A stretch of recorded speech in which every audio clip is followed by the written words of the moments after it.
नमस्कार, मी साधना राजवाडकर. सध्या प्रत्येक क्षेत्रामध्ये महिला कार्यरत आहेत. पण माझ्यासोबत आत्ता ज्या महिला आहेत त्या खास आहेत. कारण त्या आहेत आशियातल्या पहिल्या लोको पायलट सुरेखा यादव. त्या 36 वर्षांच्या सेवेनंतर निवृत्त होत आहेत. तर त्यांच्याशी आज आपण चर्चा करणार आहोत.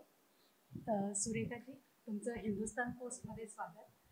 सगळ्यात आधी मी हा प्रश्न विचारेन की 36 वर्ष तुम्ही ही सेवा केली आहे, पण पहिल्यांदा जेव्हा तुम्ही लोको पायलट म्हणून रुजू झालात तर त्यावेळेस काय भावना होत्या? नमस्कार. 1989 मध्ये या सहाय्यक लोकचालक या पदासाठी माझी नियुक्ती झाली. त्यावेळेस मला भावना अशा होत्या की मुलींनी कुणी केलेलं नाहीये, आता ते मला करायचंय. तर हा मोठा एक आपण म्हणतो ना, एक विडा उचलला की हे करायचं आहे आणि त्याच्यासाठी आपण सक्षम आहोत म्हणून आपली नियुक्ती झालेली आहे.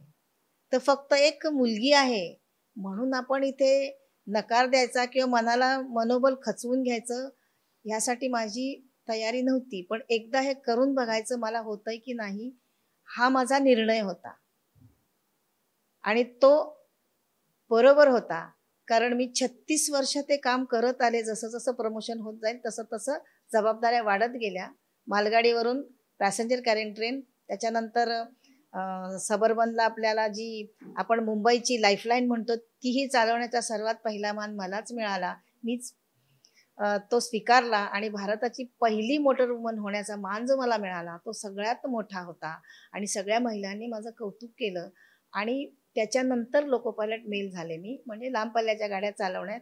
तिथेही माझं प्रमोशन झालं. ते ट्रेनिंग पूर्ण झाल्यानंतर गाड्या चालवल्याही आणि त्याच्यानंतर सिनियर इन्स्ट्रक्टर म्हणून माझं सिलेक्शन झालं आणि कल्याणच्या मोटरमन ट्रेनिंग सेंटरमध्ये मी प्रशिक्षण देण्याचं काम पण केलेलं आहे. आणि त्याच्यानंतर म्हणजे सगळ्यात महत्त्वाचा भाग म्हणजे वंदे भारत ट्रेन 18 जी भारतात बनवलेली गाडी आहे, तिचं सारथ्य करण्याचं सुद्धा सौभाग्य मला मिळालं. आणि मी भारतीय रेल्वेला पुन्हा एकदा धन्यवाद देते की वंदे भारत चालवण्यासाठी मला प्रशिक्षण देऊन ती चालवण्याचा जो योग होता तो मला मिळाला.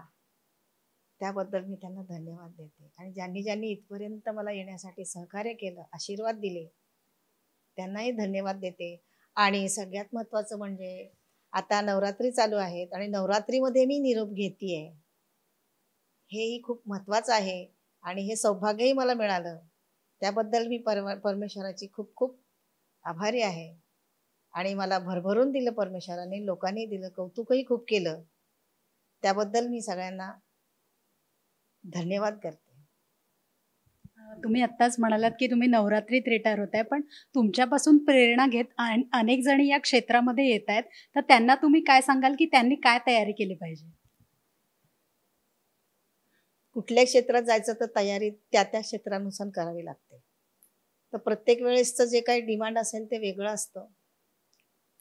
पण या क्षेत्रात कार्य करायचं असेल तर ते 24 तास तुम्हाला कुठल्याही वेळी जाण्या येण्याचं एक काम आहे. आणि शारीरिक काम म्हणजे एक जागेवर बसून नाहीये, त्याच्यासाठी धावपळ करावी लागते. फिजिकली तुम्ही फिट असायला पाहिजे, मेडिकली पण फिट असायला पाहिजे. आणि आमच्याकडे सायको टेस्ट होते, ती पण पास व्हायला लागतं. तर ह्या सर्व क्षेत्रातून जाऊन मनोबल तुमचं जितकं वाढवता येईल तेवढं वाढवावं लागेल. आणि कष्टदायक काम आहे, हा फरक आहे. कुठल्याही गोष्टीला इथे टाइम टेबल नाहीये. त्यामुळे ही सर्व तयारी ठेवायलाच लागेल. आणि प्रशासनही सहकार्य देतच आहे, देत राहील. सुरेखा यादव यांच्याकडनं प्रेरणा घेत आणखी काही महिला या क्षेत्रामध्ये येतील याची मला खात्री आहे.